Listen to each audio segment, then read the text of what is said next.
నిర్గమకాండము 15వ అధ్యాయంలో చూసినప్పుడు మనకి ప్రాముఖ్యంగా కనబడే కొన్ని విషయాలను నేర్చుకుందాం. 15వ అధ్యాయము రావడానికి ముందు జరిగిన సందర్భం ఏంటంటే, ఇశ్రాయేలీలు ఎర్ర సముద్రాన్ని దాటడం ఒక అద్భుతమైన సందర్భం. అది ఏ మనిషి ఎప్పుడు విట్నెస్ చేయని, సాక్ష్యము ఇవ్వలేని సందర్భాన్ని అక్కడ మనం చూస్తాం. పాత నిబంధన గ్రంథంలో కానీ క్రొత్త నిబంధనలో కానీ మనం ఏ అద్భుతాలు ఇప్పుడు మాట్లాడుకుంటున్నామో, మనం చూడలేకపోయామని అనుకుంటున్నామో, వాటిని మరలా ఒక రోజున చూస్తాం. ఎలా చూస్తామంటే, దేవుడే రాజుగా ఈ రాజ్యమును పరిపాలించినప్పుడు ఈ అద్భుతాలన్నీ మరలా మనం చూస్తాము. ఆయన చూపిస్తాడనే నమ్మకం నాకు. కారణం ఏంటంటే, ఆయన ప్రజలైన వారిని నడిపించిన తీరు కథలుగా ఇప్పుడు మనం చెప్పుకుంటున్నా, మనం వాక్యం చూస్తాం. ఈరోజు మనం చూసే వాటిని నీడగా లేదు కథగా చెప్పుకున్నాం, కానీ ఆ రోజున మనం ప్రత్యక్షంగా చూస్తాము అంటాడు. అంటే ప్రభువు వచ్చిన రోజున, ఆయన రాజ్యంలో మనం ఉన్న రోజున వాటన్నిటినీ మరలా మనం ప్రత్యక్షంగా చూసి అనుభవిస్తాం. దాంట్లో ఎటువంటి సందేహం లేదు. ఈ 14వ అధ్యాయం వరకు దేవుడు చేసిన అద్భుత కార్యముల తర్వాత వాళ్ళు అసాధ్యాన్ని సుసాధ్యము చేసిన దేవుణ్ణి స్తుతించడానికి మరి నిర్గమకాండము 15వ అధ్యాయంలో మనం పూనుకొనగా మనం చూస్తాం. మనందరికీ తెలిసింది ఏంటంటే, సహజంగా మిరియాము పాట పాడింది, అక్కడ డాన్స్ చేసిందని మనం చెప్పుకున్నాం. అది వాస్తవం. కానీ దానికి ముందు అసలు ఆ పాట మొదలుపెట్టింది మోషే. మొదటి వచనాల్లోనే మనం చూస్తాం. అదేమని, అప్పుడు మోషేయు ఇశ్రాయేలీయులను యెహోవా గూర్చి ఈ కీర్తన పాడిరి. ఏంటంటే ఆ కీర్తన, యెహోవాను గూర్చి గానము చేసేదను, ఆయన మిగులు అతిశయించి జయించును, గుర్రమును దాని రౌతును ఆయన సముద్రంలో పడద్రోసెను. ఎవరి గురించి పాడుతున్నాడు ఇక్కడ? ఫరోని జ్ఞాపకం చేసుకుంటూ, ఫరో రథాలను జ్ఞాపకం చేసుకుంటూ, ఫరో సైన్యాన్ని జ్ఞాపకం చేసుకుంటూ, మనల్ని వెంబడించడానికి వచ్చిన వాళ్ళు మరణించారే కానీ రథాలు ఉన్నాయంట వాళ్ళ దగ్గర, రౌతులు ఉన్నారంట, గుర్రాలు ఉన్నాయంట, కత్తులు ఉన్నాయంట, డాళ్ళు ఉన్నాయంట. మరి ఇజ్రాయెల్ దగ్గర ఎవరున్నారు? ముసలోళ్ళు ఉన్నారు, పిల్లలు ఉన్నారు, నడవలేని వాళ్ళు. వీళ్ళందరినీ వేసుకుంటే ఆయన వెళ్ళాలి, అంతే కదా. వీక్ ఉమెన్, యవనస్తులు చాలా తక్కువ సంఖ్య. మొత్తానికి ఏ విధంగా చేతనైనా కానీ ఏ ఆయుధము లేని వారి దగ్గరికి ఆయుధాలతో ఉన్నవారు వస్తే దేవుడు వాళ్ళని ఏం చేశాడంట? గెలిపించాడంట. ఇది ఒక విచిత్రమైన సందర్భం. చెప్పుకుంటా పోతే రోజులు చెప్పుకోవచ్చు కదా. అయితే మరి దాన్ని జ్ఞాపకం చేసుకుంటూ మోషే తన పాటను ప్రారంభిస్తాడు. ఇది 3 భాగాలుగా ఈ 15వ అధ్యాయాన్ని మనం చూడవచ్చు. మొదటి భాగంలో ద సాంగ్ ఆఫ్ మోజెస్ 1 నుంచి 12 వచనాలు. ఆ తర్వాత ఈ మోషే పాడిన పాటలో 2వ భాగము 13 నుంచి 18 వచనాల్లో అక్కడ ఒక ప్రవచన రీతిగా పాట పాడతాడు. ఈరోజున ఒక విషయం చెప్తాను నేను మీకు. పాటలోనే నేను వాక్యం గురించి కూడా పాటలో 3 విభిన్నమైన భాగాలు ఉండవచ్చు. మొదటిది దేవుణ్ణి కీర్తించడం, దానిలోకి నేను మెల్లగా వెళ్తాను. 2వ భాగం ఏంటంటే, పాటలో కూడా ప్రవచనం ఉంటుంది. కీర్తనల్లో పాటలు ఉన్నాయి కదా, దావీదు రాసిన కీర్తనలు అన్నాం. దావీదు రాసిన కీర్తనలో పాటలు ఉన్నాయా? ఆ పాటలో ప్రవచనాలు ఉన్నాయా? ఉన్నాయి. రాబోవు యేసును గూర్చి, రాబోవు మెస్సయాను గూర్చి, ప్రభువు పట్టాభిషేకము గావించబడతాడు అని ఒక కీర్తనే రాస్తాడు. రాబో మెస్సయ్య ఏ విధంగా మనల్ని నడిపిస్తాడు, కీర్తన 23, కీర్తన 40, కీర్తన 119, ఇవన్నీ రాబో సంగతులను గురించి చెప్పబడిన కీర్తనలు. అంటే పాటలో ప్రవచనం కూడా ఉంటుంది. ఒక రోజున ఒక ఆయన చెప్తున్న సాక్ష్యం నేను వింటూ ఉన్నాను.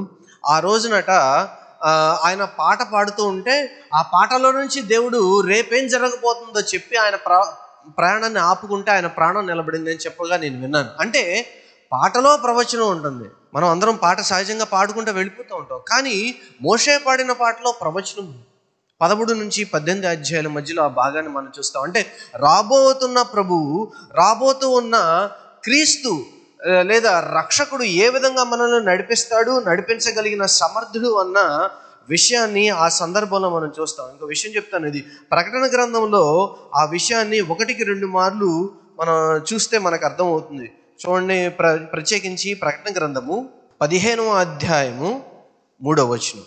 వారు ప్రభువా దేవా సర్వాధికారి నీ క్రియలు ఘనమైనవి, ఆశ్చర్యమైనవి, యుగయుగములకు రాజా, నీ మార్గములు న్యాయములను సత్యములునై ఉన్నవి. ఇది ఎక్కడుందో తెలుసా? నిర్గమకాండము 15:11. యెహోవా వేల్పులలో నీ వంటి వాడెవడు? పరిశుద్ధతను బట్టి నీవు మహనీయుడవు, స్తుతి కీర్తనలను బట్టి పూజ్యుడవు, అద్భుతములు చేయువాడవు, నీ వంటి వాడెవడు? అంటే ప్రభువుని గూర్చి కీర్తించటంలో రాబోవు ప్రభువుని ఏ విధంగా మనం కీర్తిస్తామో ప్రవచనం కూడా దాగి ఉంది. గుర్తుపెట్టుకోండి, మీరు పాట పాడుతున్నారంటే కేవలం మీరు పాటగా పాడటంతో పాటు మీరు దేవుని యొక్క రాబో సంగతులను కూడా మనం పాడుకుంటున్నాం. నిర్గమకాండము 15:13, నీవు విమోచించిన ఈ ప్రజలను నీ కృపచేత తోడుకొని పోతివి, నీ బలము చేత వారిని నీ పరిశుద్ధాలయమునకు. ఇది కేవలం ఇశ్రాయేలీయులకి మాత్రమే సంబంధించిందా? ఇప్పుడు మనం చూసుకున్నట్లయితే మనం ఇశ్రాయేలీయులం కాదు, మనం యూదులం కాదు, కానీ మనం ఇప్పుడు ఇది నెరవేరింది కదా. అలాగే మరి 14వ వచనంలో, జనములు విని దిగులుపడును, ఫిలిప్తియా నివాసులకు వేదన కలుగును, ఎందుకంటే ఎదోము నాయకులు కలవరపడును. అంటే ఆ చుట్టుపక్కల ఉన్న రాజ్యములన్నీ కలవరపడతాయంట. ఎప్పుడు కలవరపడతాయి? తమ ప్రజలైన వారు, ఆయన పేరు పెట్టైన ప్రజలు వెళుతున్నప్పుడు చుట్టుపక్కల ఉన్న వారందరూ కలత చెందుతారంట. ఈ విషయం ఎక్కడుందంటే ప్రకటన గ్రంథం చూడండి. మరలా ప్రకటన గ్రంథము 5వ అధ్యాయము 11-12 వచనాలు నేను చదువుతాను. మరియు నేను చూడగా సింహాసనమును, జీవులను, పెద్దలను ఆవరించి ఉన్న అనేక దూతల స్వరము వినబడెను. వారి లెక్క కోట్ల కొలదిగా ఉండెను. వారు వధింపబడిన గొర్రెపిల్ల శక్తియు, ఐశ్వర్యమును, జ్ఞానమును, బలమును, ఘనతయు, మహిమయు, స్తోత్రమును పొందనర్హుడని గొప్ప స్వరముతో చెప్పుచుండిరి. అంతటా పరలోకమందును, భూలోకమందును, భూమి క్రిందను, సముద్రములోను ఉన్న ప్రతి సృష్టము, అనగా వాటిలోనున్న సర్వమును సింహాసనాసీనుడై ఉన్న వానికిని గొర్రె పిల్లకును స్తోత్రమును పొందనర్హుడని గొప్ప స్వరముతో చెప్పుచుండరు. ఇవన్నీ అన్ని దేశాల వారు కలగలిపి ఒక చోటకు చేరి కోట్ల మందిగా ఆయన ముందు మోకరిల్లి ప్రణమిల్లి పాడే స్తోత్రం. కాబట్టి మీరు స్తోత్రించేటప్పుడు, పాడేటప్పుడు మీరు ప్రవచనములో భాగమై ఉన్నారు, మీరు ప్రవచిస్తున్నారని కూడా జ్ఞాపకం ఉంచుకో. అంత్యకాలములందు నేను అందరినీ ప్రవచనకర్తలుగా చేస్తానన్న యోవేలు ప్రవచనాన్ని ఈరోజు నేను మీకు జ్ఞాపకం చేస్తాను. ఎలా ప్రవచనం? నా చిన్నప్పుడు నాకు బాగా గుర్తు. ఈ పండగ సందర్భాల్లో ఏమైనా వస్తే మరి చిన్న చిన్న చేపలు అవి తీసుకుని వెళ్ళి పందిళ్ళు ఎత్తే పందిళ్ళ కింద కూర్చునేవాడు. ఆ రోజు చెప్పాడు, గురువుగారు వస్తున్నారు. ఏం చెప్తారనేవాళ్ళు? ప్రవచనాలు చెప్తున్నారనేవాళ్ళు. గురువుగారు వస్తున్నారు. ప్రవచనం అంటే ఏంటి? చాలా మార్లు మనం ప్రవచనం అంటే ఏమనుకున్నామంటే ప్రసంగము.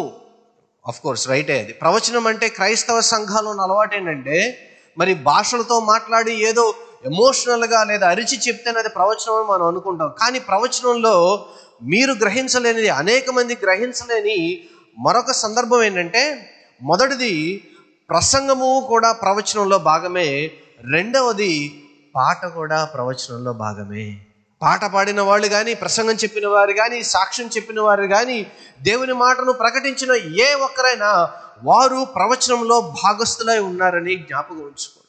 కాబట్టి సంఘాలలో ప్రవచనాలు చెప్పేవాళ్ళు, చెప్పుదాం అనుకున్న వారు జ్ఞాపకం ఉంచుకోవాల్సిన ప్రాముఖ్యమైన క్రమశిక్షణతో కూడిన అంశం ఏంటంటే, ప్రవచనం అనేది కేవలము అలాగూ మాత్రమే కాకుండా ఇలాగూ కూడా దేవుడు తన మాటను వినిపించగలిగిన సమర్థుడు. ఆ తర్వాత మూడవ భాగం ఏంటంటే మిరియాము పాడిన పాట 19-21 వచనాలు. ఈ 3 భాగాలు ఈ సందర్భంలో మనం చూస్తాం 15వ అధ్యాయంలో. మోషే పాడినప్పుడు ఏ విషయం గురించి పాడాడు?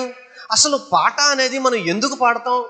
మోషే ఏ సందర్భాన్ని పురస్కరించుకుని పాడాడు అంటే ఇక్కడ మరలా 3 సంగతులు చెప్పాలి. మొదటిది విక్టరీ. హెబ్రీ పదం ఇక్కడ వాడబడింది ఏంటంటే నిజాకోన్. నిజాకోన్ అంటే విక్టరీ, విజయము. ఏ విజయము గురించి మాట్లాడుతున్నాడంటే దేవుడు ఉన్న స్థానంలో నుంచి ఏ విధంగా బయటకు తీసుకొచ్చాడు అన్న విజయం గురించి మాట్లాడుతున్నాడు. ఏ విషయంలో గెలిపించాడు? బానిసత్వం నుంచి గెలిపించాడు. వాడి ప్రాణమును నిలబెట్టి ప్రాణ భయం నుంచి విడిపించాడు. వారు ఏ పరిస్థితిలో ఉన్నారో ఆ పరిస్థితిలోంచి బయటికి తీసుకొచ్చి విడిపించాడు. జయించలేము అనుకున్న వాటిలోంచి దేవుడు బయటికి తీసుకొచ్చి విడిపించాడు. ఆ హెబ్రీ పదానికి ఉన్న అర్థం అది. పాడుతూ ఉంటాడు, వీఆర్ విక్టోరియస్, మేము గెలిచాము. ఏ విషయంలో గెలిచాము? చూడండి, అక్కడే అంటాడు, గుర్రములను, రౌతులను, రథాలను జయించాడంట. ఎవరి ద్వారా జయించాడు? ఆయన అతిశయించి జయించెను. మీరు పాట పాడేటప్పుడు మీరు జయించారని నమ్మంటే, ఏ సందర్భంలోనైనా, ఏ కాలంలోనైనా, ఎటువంటి పరిస్థితుల్లోనైనా దేవుడు స్తోత్రార్హుడు. బానిసత్వంలో ఉన్నప్పుడు స్తోత్రార్హుడే, బానిసత్వం నుంచి బయటకు వచ్చినప్పుడు కూడా స్తోత్రార్హుడే అంటాడు కదా. 2వ వచనంలో మాట్లాడుతూ మరి నిర్గమకాండము 15వ అధ్యాయము 2వ వచనం, యెహోవాయే నా బలం, హీ ఈజ్ మై స్ట్రెంగ్త్. ఏ విషయంలో ఈయన ఎంత స్ట్రెంగ్త్ అయ్యాడు? ఓ పక్కనేమో ఫరో సైన్యం చూసి, రథాలను చూసి, గుర్రాలను చూసి, వాళ్ళకున్న మరి ఆర్బలం బలాన్ని చూసి, ఇక్కడ ఉన్న వాళ్ళందరూ 2 కాళ్ళు మోకాళ్ళు టక టక టక టక కొట్టుకుంటాయి. అంటే ఎప్పుడైనా మీరు వింటర్లో బాగా చలిగా ఉన్నప్పుడు బయటికి వెళ్తే మీకు తెలియకుండానే దవడపళ్ళు అదురుతాయి. ఎప్పుడైనా గమనించారా? విపరీతమైన చలి వచ్చినప్పుడు మనకు తెలియకుండానే వణికి మన దవడపళ్ళు కూడా మ్యూజిక్ చేస్తూ ఉంటాయి అప్పుడప్పుడు. అట్లాగే వాళ్ళ బలాన్ని చూసి ఇక్కడ వణకడం ప్రారంభించాడు. వాడబడిన హెబ్రీ పదం ఏంటంటే అక్కడ పకాడ్ ఏంటంటే ఫియర్ అన్నమాట. ఆ ఫియర్లో నుంచి దేవుడు ఏం చేశాడంట? దేవుడు నడిపిస్తూ ఒక బలాన్ని చేశాడు. ఓజ్ అనే హెబ్రీ పదానికి, ఓజ్ అనే హెబ్రీ పదానికి అక్కడక్కడ మనం కంపెనీ పేర్లు కూడా చూస్తాం. ఓజ్ అనే హెబ్రీ పదానికి అర్థం ఏంటంటే బలము. మీకు తెలుసా, ఓజ్ అనే హెబ్రీ పదాన్ని మరొక దానికి కూడా వాడతారు, ఎద్దుకున్న బలాన్ని కూడా ఓజ్ అనే అంటారు. ఎద్దుకి ఎంత బలం ఉంటుంది చూడండి, ఎంత పొగరుగా ఉంటుంది. దేన్ని బట్టి దానికి చూసుకొని, దానికి ఉన్న శక్తిని బట్టి చూసుకొని. ఇప్పుడు మోషే ఏమంటాడంటే, అదే పదం వాడడంలో గల అర్థం ఏంటంటే, ఇప్పుడు నాకున్న పొగరు, నాకున్న ధైర్యము, నాకున్న విక్టోరియస్ లైఫ్ ఎక్కడి నుంచి వచ్చింది? ఇప్పుడు నాకు నా దేవుడిని బట్టి నాకు వచ్చింది. It is not just because of me, it is because of God. ఏమండి, సహజంగా మనం ఏమనుకుంటాం?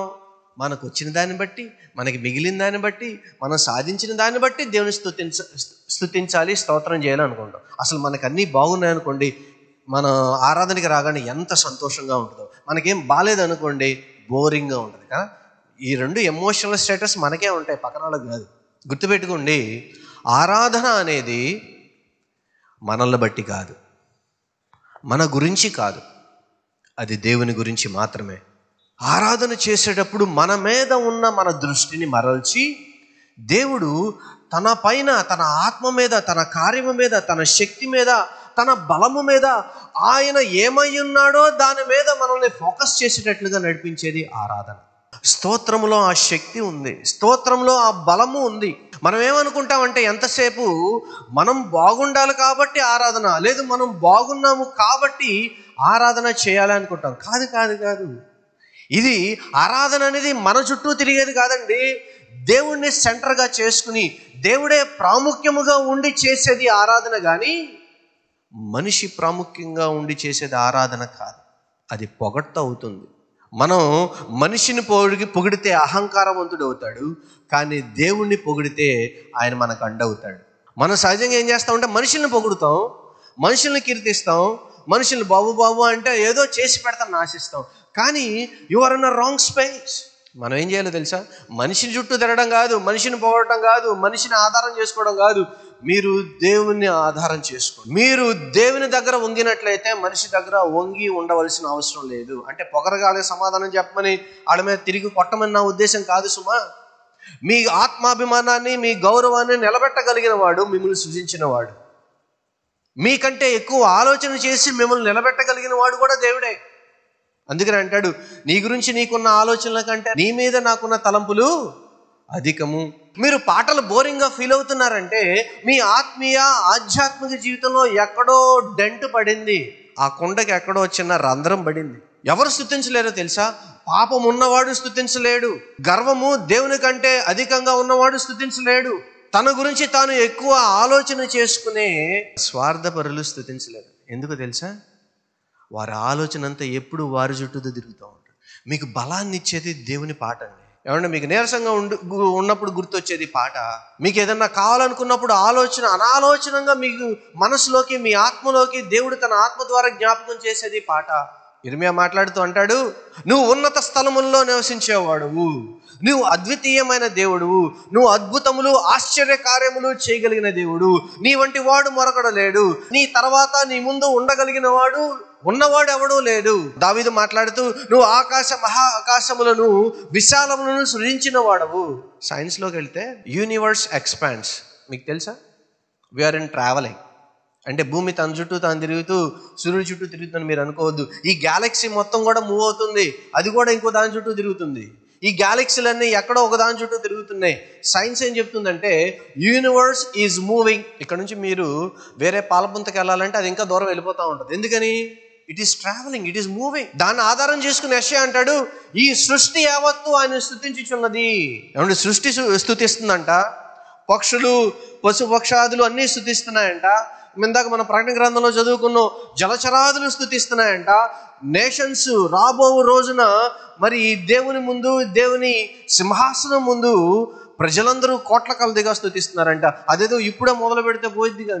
నేను స్తుతించడం వల్ల 7 విషయాలు జరుగుతాయి. మీరు స్తుతించడం ప్రారంభించగానే, దేవుని గూర్చిన పాట మీ మనసులోకి రాగానే, మీరు ఒక్కళ్ళే ఉన్నా, మందిలో ఉన్నా, వేల లక్షల మంది ముందు ఉన్నా, మీకు వచ్చే ప్రధానమైన విషయం ఏంటో తెలుసా? మొట్టమొదటిది శాంతి, ద పీస్ ఆఫ్ మైండ్. ఎప్పుడైతే ఆయనను మనం తలుచుకుంటామో, ఆయన పాటను పాడతామో, మన మనసులో, మన ఆత్మలో మనకు తెలియని ఒక సంతోషం వస్తుందండి. ఆ శాంతిని ఇస్తుంది. దానికి ఆ శక్తి ఉంది. అసలు దేవుని పేరుకి ఆ శక్తి ఉంది. అసలు యేసయ్యా నేను బయటికి వెళ్తున్నాను, యు ఆర్ విత్ మీ. ఆ పాట పాడుకోగానే, తండ్రి నువ్వు నాతో ఉన్నావు, నన్ను పట్టించుకున్నావు, వీళ్ళందరూ నన్ను పట్టించుకోకపోయినా నువ్వు నన్ను పట్టించుకున్నావు. ఒక్కో సందర్భాలు కొన్ని ఎలా వస్తాయంటే జీవితంలో, ఈ దేవుని నమ్ముకోవడం వల్ల, ఈ దేవుని వెంబడించడం వల్ల మనల్ని కొంతమంది పట్టించుకోరు, చీప్గా చూస్తూ ఉంటారు. అవునా? చీప్గా మాట్లాడతారు, తగ్గించి అవమానకరంగా మనల్ని చూస్తారు. అప్పుడు వ్యక్తులందరూ మనకు తెలిసిన వాళ్ళు, స్నేహితులు, చుట్టాలు అందరూ ఉన్నా కానీ మనం ఒంటరిగా ఫీల్ అవుతాం. అప్పుడు మనకిచ్చే ధైర్యం ఏంటి తెలుసా? ప్రభు నువ్వు నాతో ఉన్నావు నాయన, నాలో ఉన్నావు. మీరు ఎప్పుడైతే 2 హస్తాలను ఎత్తి, మీ గొంతును ఎత్తి, మీరు మనఃపూర్వకంగా స్తుతించడం ప్రారంభిస్తారో, దేవుడు మీ హృదయములను శాంతితో ఏలడం ప్రారంభిస్తాడు. హల్లెలూయా, హల్లెలూయా. రెండోది ఆనందం, జాయ్. ఆ జాయ్ ఎట్లాంటిదో తెలుసా? చూడండి, 15వ అధ్యాయంలో కిందకి వెళితే మనకు కనబడుతుంది. 3వ భాగంలో 19 నుంచి 21 వచనాల్లో ఉన్న మిరియాము పాట అందుకుంటుంది. 21వ వచనంలో ప్రైజ్, టెహీలా. టెహీలా అంటే ప్రైజ్ అనమాట. ప్రైజ్ దానిలో ఏంటంటే ఆ పదానికి అర్థమైందంటే, మిరియాము పాడుతుందంట, ఎదురుగా ఉన్న ప్రజలు కూడా పాడుతున్నారంట. తను పాడుతుంది, ఎదుటి ఉన్న ప్రజలు పాడుతున్నారు, చుట్టుపక్కల ఒక సంతోషము వాతావరణం నెలకొంది. దేవుడి సన్నిధి ఎలా ఉంటుందో చెప్పండి. పరలోకం వెళ్ళిన తర్వాత కానీ, నేను ఎన్నో మరలా చెప్తున్నాను, ఈరోజు మీరు కూర్చున్న సంఘంలో ఏదైతే జరుగుతుందో అదే పరలోకంలో కూడా జరిగింది. తేడా ఏమీ ఉండదు. కాకపోతే ప్రసంగికులు మేము ఎవరు ఉండవు, మా ప్రసంగాలకి బదులు దేవుడి గారి ప్రసంగం ఉంటుందే కానీ ఈ ప్రసంగాలు ఏమి ఉండవు. మనుషులందరూ మేము కూడా అక్కడ జాయిన్ అవుతాం. అందరూ కలిసి చేసేది ఏంటంటే టెహీలా, ప్రైజింగ్ గాడ్. That's a. అక్కడ పాటలు పాడేవాళ్ళు పాడతారు, మనం పాడతాం, వాళ్ళు పాడతారు, మనం పాడతాం. అది జరుగుతూనే ఉంటుంది. అదేం తీసుకొస్తుందంటే సంతోషమును తీసుకొస్తుంది. ప్రకటన గ్రంథంలో ఉంటుంది కదా, ఇందాక మనం చదువుకున్నాం, సంతోష గానములను కోట్ల కొలదిగా పాడతారంట. మూడోది పర్స్పెక్టివ్. ఇది అత్యంత ప్రాముఖ్యమైనది. a perspective about God. దేవుని గూర్చిన అవగాహన కలిగించేది స్తోత్రం. నేను ఒక ప్రసంగంలో చెప్పలేనిది, ఒక మనిషి ఒక గంటలో ప్రసంగంలో చెప్పలేనిది 2 చరణాలు ఉన్న పాటతో చెప్పచ్చు. అది సాధ్యం. అది తెలుసా మీకు? దేవునికి ఉన్న గుణలక్షణాలన్నీ ఉన్న పాటలు పాడటం 2-3 చరణాలతో అయిపోతుంది. అదే నేను చెప్పడం మొదలుపెట్టాను అనుకోండి, 3 నెలలు 4 నెలలు పట్టింది. కానీ ఒక పాటకి అది సాధ్యమే. మన పర్స్పెక్టివ్ని, మన ఆలోచనని, దేవుని మీద ఉన్న మీ దృక్పథాన్ని మార్చి మిమ్మల్ని ఆత్మీయంగా బలపరిచేది స్తోత్రం, పాట, ఆరాధన. ఎఫెసీ పత్రికలో పౌలు రాస్తూ ఉంటాడు కదా, మనము అన్ని విషయాలలో క్రీస్తు వలె ఎదుగుదాము. ఎలా ఎదుగుతాం? అసలు ఉంటే తెలిసే కదా. ఆయన అంటే ఏంటో తెలిస్తేనే కదా ఎదిగేది అని ఏం కోరుకుంటున్నాడు? రకరకాల పాటలు ఉన్నాయి. సత్యము, జీవము, మార్గము అని ఒక పాట, ప్రేమను గురించి ఇంకో పాట, నలిగిపోయినప్పుడు శ్రమంలో నేనున్నప్పుడు నువ్వు నన్ను కాపాడావు ఒక పాట, మరి ఇరుకులో ఇబ్బందులు నన్ను కాపాడావు మరొక పాట, ఇరుకైన దారిలో నేనున్నప్పుడు నాకు నా రోడ్డు విశాలం చేశావు మరొక పాట, క్రాస్ రోడ్స్లో ఉన్నప్పుడు ఎటెల్లాలో తెలియనప్పుడు నువ్వు నన్ను నడిపించావు మరొక పాట. ఈ విషయాలన్నీ మనము పాటల్లో పాడుకుంటూ ఉన్నప్పుడండి దేవుడు మనకి ఆయన ఏం చేయగలడో, ఆయన ఎటువంటి సమర్థుడో, ఆయనలో ఎటువంటి శక్తి ఉందో, ఏ సందర్భంలో ఎప్పుడు ఎలా చేస్తాడో మనకి పాట ద్వారా నేర్పుతూ ఉంటాడు. It gives us a perspective. దేవుని మీద ఉన్న మనకున్న దృక్పథాన్ని మార్చేది కూడా స్తోత్రం. 4వది సెక్యూరిటీ. యోహాను సువార్త 1వ అధ్యాయము 12వ వచనం. తన్ను ఎందరు అంగీకరించిరో వారందరికీ, అనగా తన నామమునందు విశ్వాసముంచిన వారికి దేవుని పిల్లలగుటకు ఆయన అధికారము అనుగ్రహించును. ఎవరికి ఆ అధికారం ఇచ్చాడంటే దేవుడు? అక్కడే ఉంది కదా, సింపుల్. చేయవలసింది ఒకే ఒకటి, ఆయన నామమందు విశ్వాసం ఉంచిన వారిని ఆయన ఏమన్నాడు? మీరు నా పిల్లలు అన్నారు.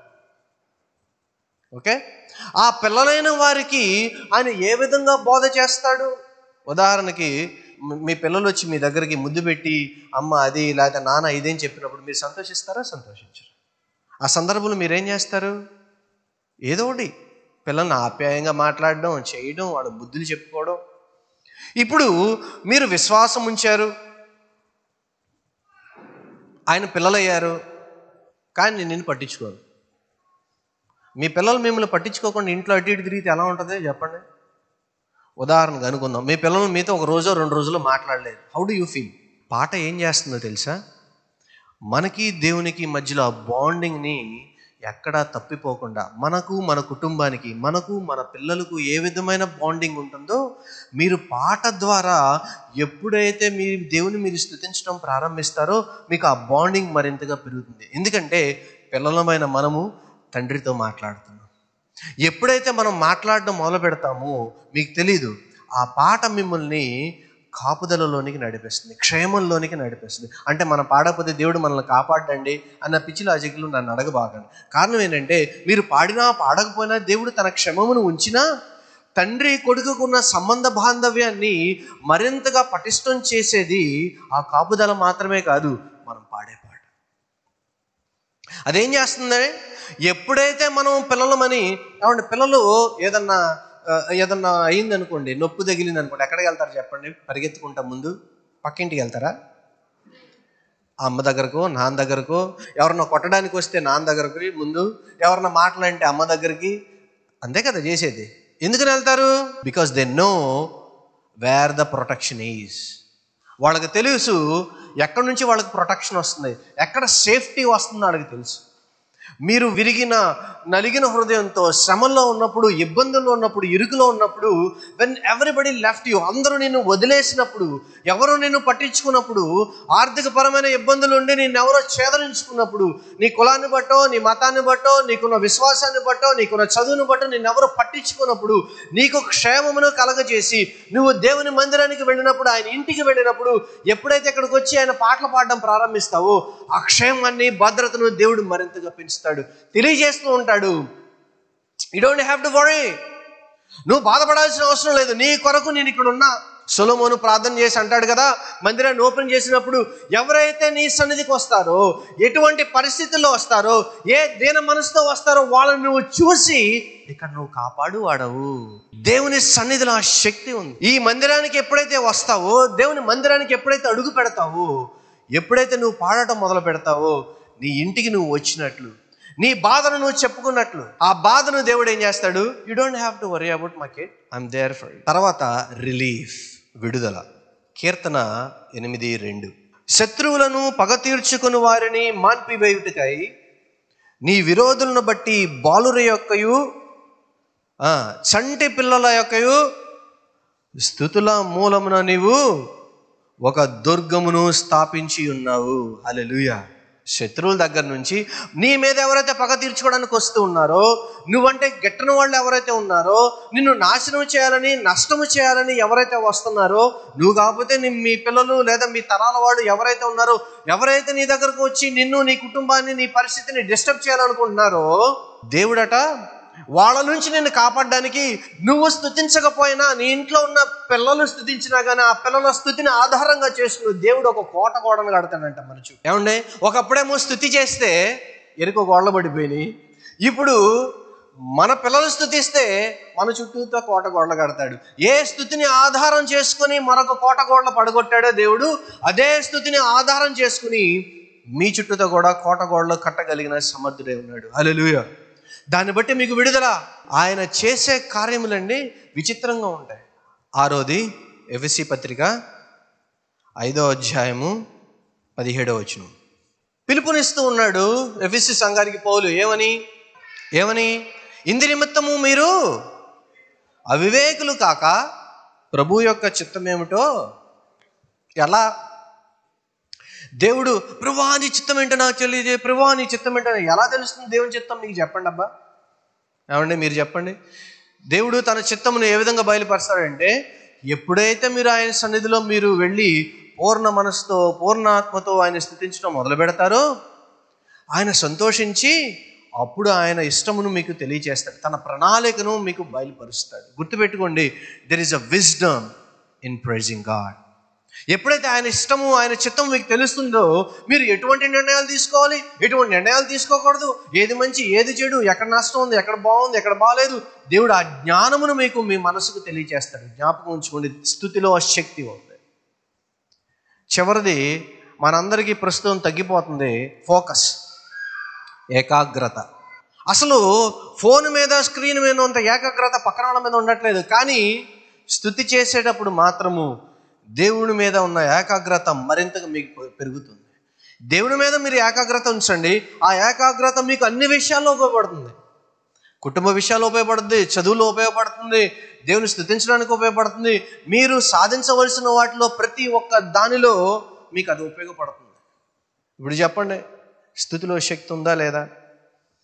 ఆ శక్తి ఎంతవరకు మీరు ట్యాప్ చేస్తూ ఉన్నారు? How much you are encashing it, ఎంత బాగా మీరు దాన్ని ఉపయోగించుకుంటూ ఉన్నారు. మిరియాము స్తుతిలో మరొకటి కూడా ఉంది, అదేంటంటే మకోల్ అంటే డ్యాన్స్. మీరు అందరూ డ్యాన్స్ చేయలేకపోవచ్చు, కానీ మీరు ఆత్మలో మాత్రం ఆనందించవచ్చు. మీ మనసులో మీరు మాత్రం డ్యాన్స్ చేయొచ్చు. దేవుని సన్నిధిలో స్తుతిద్దాం. స్తుతి మిమ్మల్ని బట్టి కాదు, మనల్ని బట్టి కాదు, దేవుని బట్టి అయినా కానీ దేవుడు దాన్ని మనకి దీవెనగాను, ఆశీర్వాదకరంగాను, మనకు క్షేమాన్ని కలగచేసేది గాను, మన కుటుంబాలని కాపాడేది గాను, మనలకి ఆనందాన్ని, సంతోషాన్ని, సమాధానాన్ని, శాంతిని కలగచేసేది గాను ఉంది. కాబట్టి మనం అటువంటి స్థితిని చేద్దాం. ఆ స్థితిని చేయడం ద్వారా మీరు, మీ కుటుంబాలు, మీరు వ్యక్తిగతంగా దేవుని ఎదగడంతో పాటు ఆ స్థితిలో ఉన్న శక్తిని డ్రా చేయండి. స్తుతి అనేది అంటే ఒక పవర్ బ్యాంక్ లాంటిది. ఎప్పుడైతే మనం స్తుతి చేస్తూ ఉంటామో, దేవుడు ఆ పవర్ బ్యాంక్లోంచి మనకి ట్రాన్స్ఫర్ చేస్తూ ఉంటాడు, శక్తిని ట్రాన్స్ఫర్ చేస్తూ ఉంటాడు. దేవునికి మీకు సత్సంబంధాన్ని నెలకొల్పేది స్తుతి. మీరు ఎప్పుడైతే నుంచుని కూర్చొని పాటలు పాడుతూ ఉంటారో, దేవునికి మీకు ఆ అనుసంధానం అనేది జరుగుతుంది. పవర్ రావాలంటే ప్లగ్ పెట్టాలి కదా, ఆ స్తుతే ప్లగ్ అనుకోండి. ఎప్పుడైతే స్తుతి చేయడం ప్రారంభిస్తారో, దేవుడు సమాధానాన్ని, శాంతిని, క్షేమాన్ని, మీకు కావాల్సిన ప్రతి దానిని మీకు అక్కడి నుంచి పంపిస్తూ ఉంటాడు. ప్రసంగం వినేటప్పుడు ఎంత ఏకాగ్రత అవసరమో దానికంటే 10 రెట్లు ఏకాగ్రత దేవుని స్తుతించేటప్పుడు పెట్టండి. స్తుతిలో ఉన్న శక్తిని, బలాన్ని తెలుసుకోవాల్సిందిగా మనం చేస్తూ ఉన్నాం. అది మనల్ని బట్టి కాదు, దేవుని బట్టి. ఎవరు ఆరాధన చేయగలరో తెలుసా? ఎవరైతే విధేయత చూపిస్తారో, ఎవరైతే మరి దేవుని మీద ఆనుకొనగలరో, ఎవరైతే వారి ఆశీర్వాదాలు లెక్కించలేనంతగా ఉన్నాయని కృతజ్ఞతాపూర్వకమైన మనస్సును కలిగి ఉంటారో, వారు మాత్రమే స్తుతించగలరు. ఒకవేళ మీ మనసులోంచి స్తుతి బయటికి రాకపోయినట్లయితే ప్రశ్నించుకోవాల్సింది మీరే. ప్రభువా, నిన్ను స్తుతించడానికి అడ్డుగా ఉన్నవి ఏమిటి? నేను ఎక్కడ తప్పు చేస్తూ ఉన్నాను? ఏ పాపం అడ్డుపడుతుంది? ఏ గర్వం అడ్డుపడుతుంది? ఏ అహంకారము నిన్ను స్తుతించడానికి అడ్డుపడుతుందని మీరు జ్ఞాపకం చేసుకుంటూ తెలుసుకుంటూ దీన మనస్కులై ఆనందమైన స్తుతి దేవుని సన్నిధిలో చేయాలని నేను ప్రోత్సహిస్తున్నాను.